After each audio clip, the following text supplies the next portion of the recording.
सच्चाई सदन में आनी चाहिए, सच्चाई पहलगाम की आनी चाहिए, सच्चाई ऑपरेशन सिंदूर की आनी चाहिए, सच्चाई विदेश नीति की आनी चाहिए। और यही आज हमने सूचना का जो युद्ध की बात हम कर रहे हैं, वो आज हमने आदरणीय राजनाथ सिंह के भाषण में सुना। बहुत से सूचनाएं दी उन्होंने, बहुत से जानकारी दी, लेकिन रक्षा मंत्री होने के नाते ये नहीं कहा कि पहलगाम में दहशतगर्द कैसे आए। ये नहीं कहा कि बेसारन में जहां पर 1000 लोग जाते हैं, खुशियां मनाते हैं, कैसे 5 दहशतगर्द वहां पर जाकर 26 लोगों की गोलियों से छलनी करते हैं। ये सूचना रक्षा मंत्री ने नहीं दी। यही है सूचना का युद्ध कि इतनी जानकारी देते हैं कि कभी कभी सवाल पूछना भी भूल जाते हैं। और आज ये है हमारे विपक्ष का कर्तव्य कि हम सवाल पूछेंगे देश हित में, राष्ट्र हित में। आज देश ये जानना चाहता है कि वो 5 दहशतगर्द कैसे घुसे, और उन दहशतगर्दों का भी मकसद था। पाकिस्तान से आए हुए वो दहशतगर्दों का क्या मकसद था? उनका मकसद था कि जम्मू कश्मीर की अर्थव्यवस्था को तनाव करना, विनाश करना। उनका मकसद था कि भारत देश में एक सांप्रदायिक वातावरण का जन्म देना। उनका मकसद यह था कि भारत और पाकिस्तान का एक हाइफिनेशन होना, यह था उनका मकसद। लेकिन सर, मुझे दुख है कि आज राजनाथ सिंह जी ने सैनिकों की बात तो की, लेकिन जो हमारे भारत की जो आवाम है, जो जनता है, जो उन्होंने पाकिस्तान के दहशतगर्दों का पूरी जो मंशा है, उस पर उन्होंने पूरा नकारा। और हम एकजुट रहे। मुझे भारतीय होने का गर्व है। हमने देखा बेसारन में कि किस प्रकार से जम्मू और कश्मीर के लोगों ने पूरे देश भर से आए हुए जितने भी पर्यटक थे, उनकी मदद की। हमने ये देखा कि किस प्रकार से देश भर के जो पर्यटक जो जम्मू कश्मीर में थे, उन्होंने अपने जम्मू कश्मीर के भाइयों को धन्यवाद दिया। हमने ये भी देखा कि कैसी एक विधवा हिमांशी नरवाल ने कहा कि मैं नहीं चाहती कि मेरे जो पति, जिसको लेके आज राजनीति हो रही है, उसके शव पर देश में हिंदू मुसलमान की राजनीति हो, मैं नहीं चाहती। यह है हमारी देश की संस्कृति, और यह था मंशा पाकिस्तान का।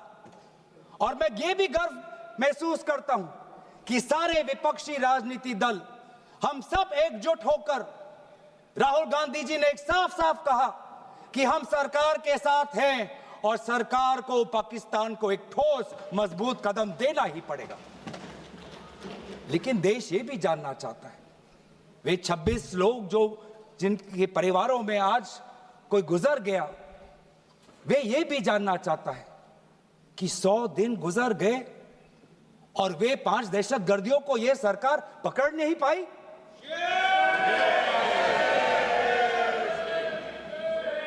देश के वो लोग ये भी जानना चाहते हैं कि ये जो 5 दहशतगर्दे थे, दहशतगर्दी जो आए टेररिस्ट, निश्चय इनको किसी ने पनाह दी, निश्चय इनको किसी ने जानकारी दी, निश्चय ये पूरा जो 1 घंटा का जो उन्होंने गोला बारूदी की, उसके बाद ये फरार हो गए।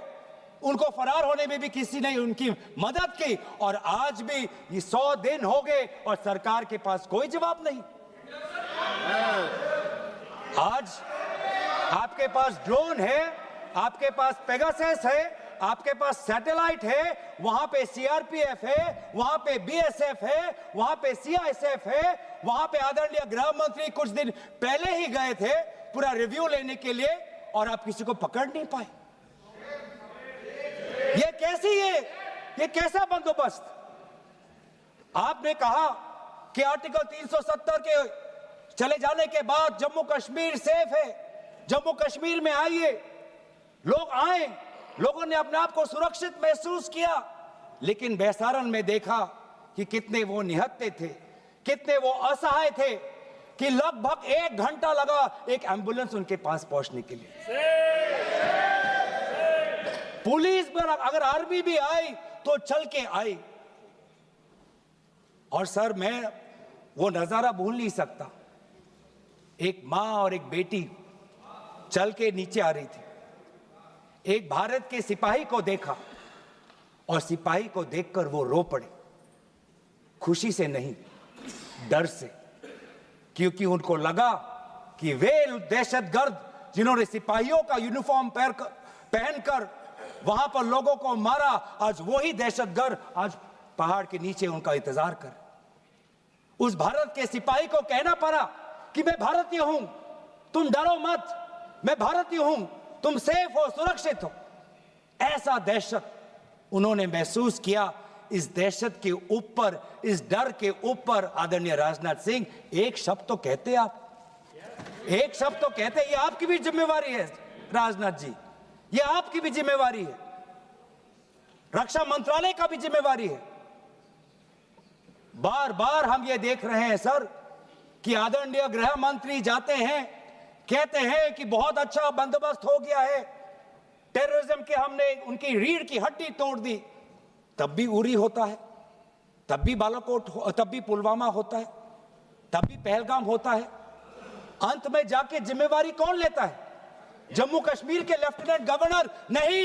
अगर जिम्मेवारी किसको लेनी पड़ेगी तो आदरणीय गृह मंत्री आपको लेनी पड़ेगी, नैतिक जिम्मेवारी आपको लेनी पड़ेगी। आप लेफ्टिनेंट गवर्नर के पीछे नहीं छुप सकते, आप लेफ्टिनेंट गवर्नर के पीछे ये केंद्र सरकार नहीं छुप सकती, क्योंकि गृह मंत्री खुद वहां पे थे कुछ ही हफ्ते पहले, खुद उन्होंने सिक्योरिटी का रिव्यू लिया कि आपके पास जानकारी नहीं थी।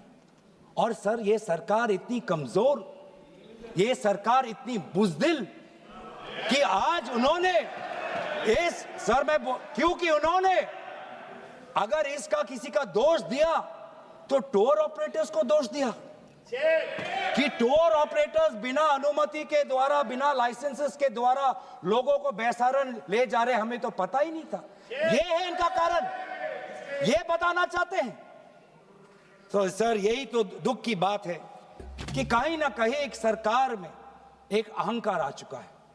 इंटेलिजेंस और सिक्योरिटी जो फ्रेमवर्क है, एस्टैब्लिशमेंट है, जो लोग हैं जो निर्णय लेते हैं इंटेलिजेंस और सिक्योरिटी की, आज उनमें एक अहंकार आ गया है कि चाहे जितनी भी बड़ी गलती हो उन पर कोई सवाल नहीं उठा सकता। लेकिन आज हम सवाल उठा रहे हैं, आज हम सवाल उठा रहे हैं, आज हम सवाल उठाएंगे।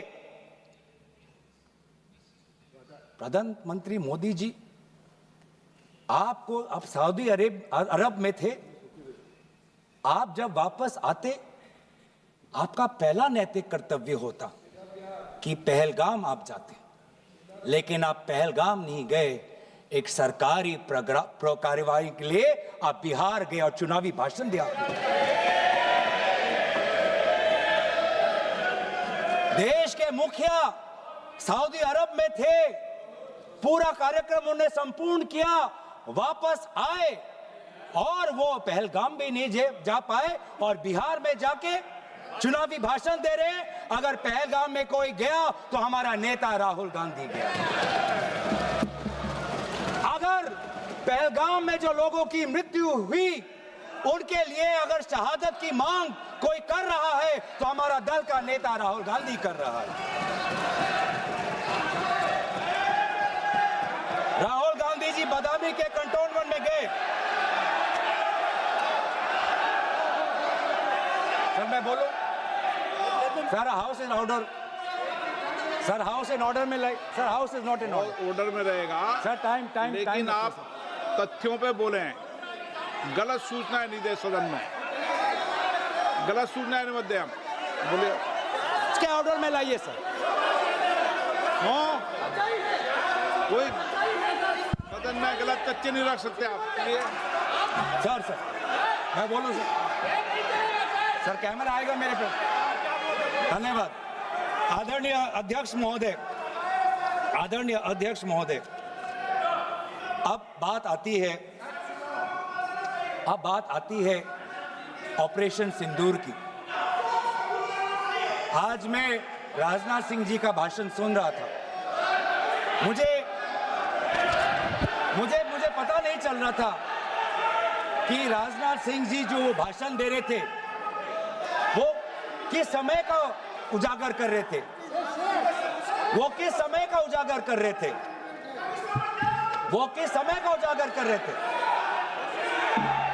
क्या वो 2016 के बाद क्या उन्होंने ये नहीं कहा कि हम घुस के मारेंगे और पाकिस्तान को आज वो उनका जो भी टेररिस्ट इंफ्रास्ट्रक्चर है उसको खत्म कर देंगे?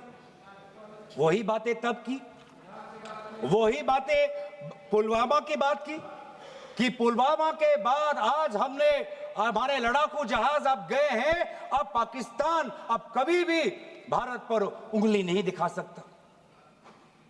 और उसके बाद आज दोबारा वही बातें कर रहे हैं, आज दोबारा वही बातें कर रहे हैं कि हम घुस के मारे, हमने ये किया, फलाना किया।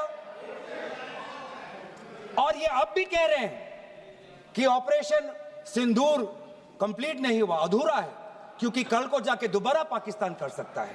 ये खुद कह रहे हैं, ये खुद कह रहे हैं, ये खुद कह रहे हैं कि इसके पश्चात भी पाकिस्तान कल को जाके कर सकता है। तो ये कैसा, ये जो सफल कैसे हुआ, फिर क्या सफल हुआ? आज ये खुद कह रहे हैं कि हमारा मकसद युद्ध का नहीं था। हम पूछना चाहते क्यों नहीं था, होना चाहिए था। आज उन्होंने खुद कहा कि हमारा मकसद जमीन लेने का नहीं था। क्यों नहीं था? पाकिस्तान ऑक्यूपाइड कश्मीर अगर आज नहीं लेंगे तो कब लेंगे? ये उन्होंने खुद कहा, इन्होंने खुद कहा कि हमारा मकसद था टेररिस्ट के इंफ्रास्ट्रक्चर पर आक्रमण करना। तो क्या हमने उरी के समय नहीं किया? क्या हमने पुलवामा के समय नहीं किया? लेकिन उसके पश्चात भी पाकिस्तान का इतना साहस कि आज उन्होंने पहलगाम में जो पिछले 20 वर्षों में हमारे भारतीय नागरिकों पर सबसे दर्दनाक अगर हमला हुआ है तो आपके समय पे हुआ है। आपके समय में उरी हुआ, आपके समय में पुलवामा हुआ और आपके समय में आज पहलगाम हो रहा है। कुछ बातों का उजागर किया, कुछ किताबों का भी उजागर किया। ये नई प्रक्रिया है सर, हर चर्चा में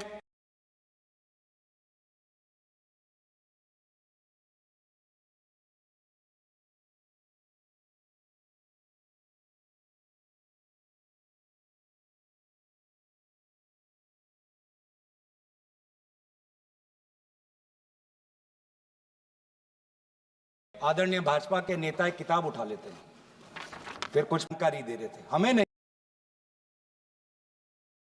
ब्लूमबर्ग को क्या जानकारी दिया, मैं पूरा पढ़ लेता हूं without editing. What is important, क्या जरूरी, हिंदी में अनुवाद करने की कोशिश भी करता हूं, मत करो। क्या जरूर ये जरूरी नहीं कि जेट गिरे, पर क्यों गिरे, क्या गलतियां हुई, वो महत्वपूर्ण है। संख्या महत्वपूर्ण नहीं सर, 35 ही राफेल है देश में, 35 ही राफेल है। अगर उनमें से कुछ गिरे भी तो देखिए सर, मुझे तो लगता है कि बहुत बड़ी क्षति हुई। 35 राफेल, अगर कुछ उनमें से भी अगर कुछ गिरे तो मुझे लगता है कि जरूरी है, क्योंकि आपको लगता है कि 35 राफेल काफी है, तो अगर कुछ गिरे तो वो भी जरूरी है। और उन्होंने उसके बाद ये कहा कि ये बात अच्छी है कि हमने अपनी गलतियां को समझा, उसको सुधरा, और 2 दिन बाद हमने अपने जेट को उड़ाए और दूर से हमने आक्रमण किया। सर ये मैं थोड़ी जानकारी चाहूंगा। हमारे पास जो हमें संदेश मिलता है कि दुनिया के सबसे बढ़िया और बेहतरीन लड़ाकू जहाज हमारे पास है, सबसे बेहतरीन पायलट हमारे पास है, तो सीडीएस को ऐसा क्या कहना पड़ा, ऐसा क्या परिस्थितियां हैं कि हमारे पायलट हमारे लड़ाकू जहाज क्लोज रेंज में नहीं जा सकते, उनको दूर से ही फायर करना पड़ता। ये क्या है? ये क्या पाबंदी है?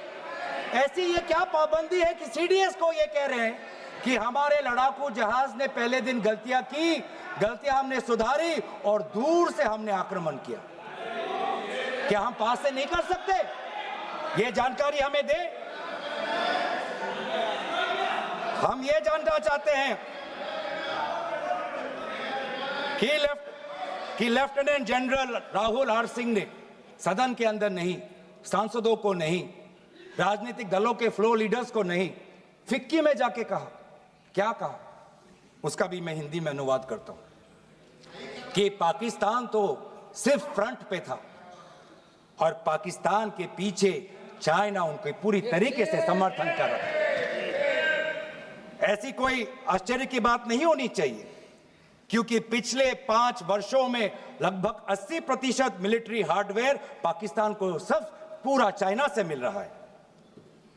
तो सर, मैं आज पूछना चाहूंगा आदरणीय राजनाथ सिंह जी से, जो सरकार चीन को लाल आंख दिखाने की बात करती है, एक बार भी आपने चीन का उजागर अपने भाषण में क्यों नहीं किया?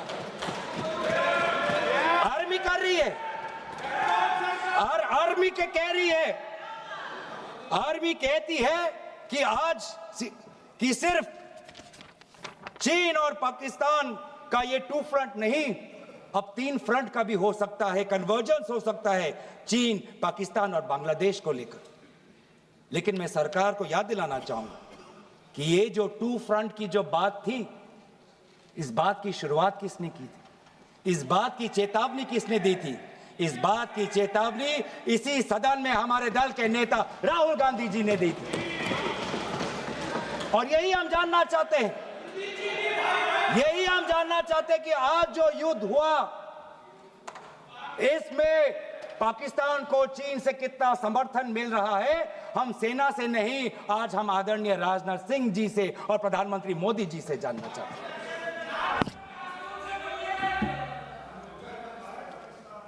और सर, इंडोनेशिया में जो डिफेंस अटैचे है, उसने तो ताज्जुब की बात कह दी। उसने क्या कहा sir? India defence attache group captain Shiv Kumar ने, हिंदी में दोबारा अनुवाद करता हूं, कि भारत ने लड़ाकू जहाज खोए इसलिए क्योंकि कुछ मिलिट्री टारगेट्स पर आक्रमण करने पर पाबंदी थी। क्यों? क्या पाबंदी थी? ऐसे क्या ये राजनीतिक कंस्ट्रेंट्स थे? आपने कहा कि 9 टारगेट पे हमने आक्रमण किया, लेकिन हमें यह भी सूत्रों से जानकारी और मीडिया में आया है, और लेफ्टिनेंट जनरल राहुल सिंह ने खुद कहा कि पहले 21 टारगेट्स चुने गए थे और 21 से फिर 9 हुए। क्यों हुए?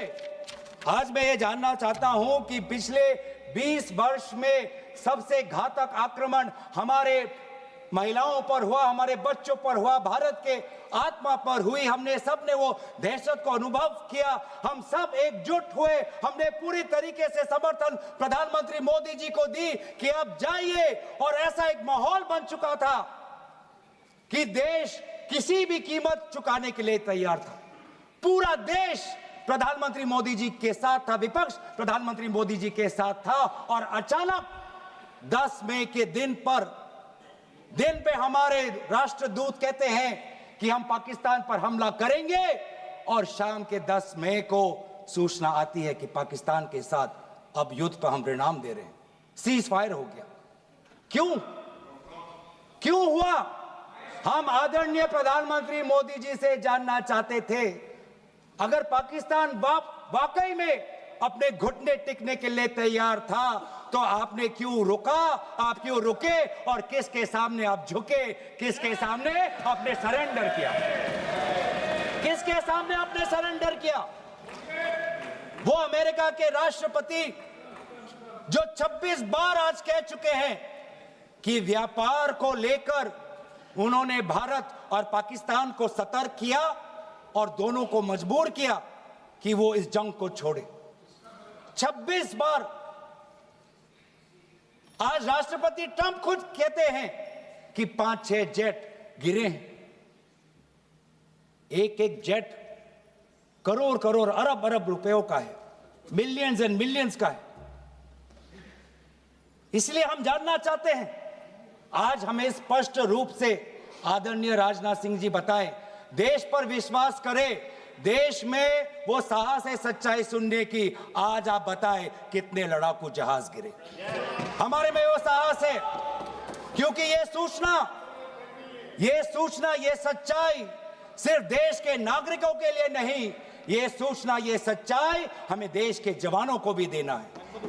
आज उनसे भी झूठ कहा जा रहा है, उनके बीच में भी भ्रम फैलाया जा रहा है। हम उनकी जो सच्चाई है आज हम सदन के अंदर लाना चाहते हैं। और सर, बात में आती है विदेश नीति की। किस मुंह से हम कहें कि विदेश नीति आज सफल हुआ है? किस मुंह से कहें? ये आदरणीय राजनाथ सिंह जी, शंगीला में जो डायलॉग हुआ, उस डायलॉग में जो ड्राफ्ट जो आया, जिसको भारत सरकार ने नकारा, वो ड्राफ्ट बनाने में हमारे ही कुछ सहयोगी देश थे, जिनका नाम मैं नहीं लेना चाहूंगा। लेकिन ऐसे देश जिसको हम परंपरागत दोस्त हम मानते हैं, ट्रेडिशनल एलाइज मानते हैं, आज उन्होंने भी इंडिया और पाकिस्तान को हाइफिनेट कर दिया। और आप ये शब्दों के खेल से आप खुश हो कि ब्राजील के डॉक्यूमेंट में पाकिस्तान, ये जम्मू कश्मीर का, पाकिस्तान का भी नहीं, ब्राजील के डॉक्यूमेंट में सिर्फ जम्मू कश्मीर में जो दहशतगर्दी हुई उसी की निंदा हुई, पाकिस्तान की निंदा नहीं हुई। पर आप उससे खुश हो? अगर आप उससे खुश हो तो मैं जानना चाहूंगा, जो $1 बिलियन का आर्थिक सहायता IMF ने दिया पाकिस्तान को, उस पर आपको क्या कहना है? हम जानना चाहेंगे, जो ADB, एशियन डेवलपमेंट बैंक से 800 मिलियन का आर्थिक सहायता जो मिलेगा पाकिस्तान को, आज भारत उस